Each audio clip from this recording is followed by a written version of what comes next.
Les TFA Drac Girls van encarar el seu tercer partit de Lliga amb un objectiu molt clar.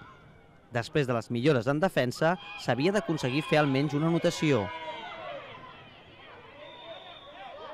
Davant tenien a un altre dels equips nous a la Lliga femenina, una Saragossa Mustang, que venien d'aconseguir la seva primera victòria. Les aragoneses van controlar el partit de principi a fi, però les Drac Girls no només van aconseguir el marcador més ajustat de la temporada, sinó que, a més, van anotar el seu primer touchdown. El primer objectiu que teníem ja l'hem aconseguit, que era aconseguir marcar. A més, ha estat la noia més jove de l'equip, o sigui que doble satisfacció perquè és una noia que no porta gaire.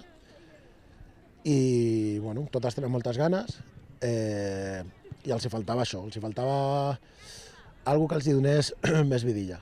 I bueno, ja ho hem aconseguit.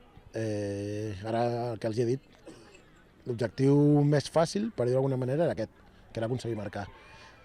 Els objectius que vindran són cada cop més difícils i que han d'estar llestes perquè cada repte que posem el puguin aconseguir. Per mi ha sigut el segon partit, el tercer per l'equip, i sí, és la primera vegada que marquem i estem, no sé, totes molt contentes i, no sé, amb ganes del següent partit ja, per poder tornar a marcar i anotar i seguir així jugant. Les noies que entrena Alfonso Molongua van millorant partit a partit.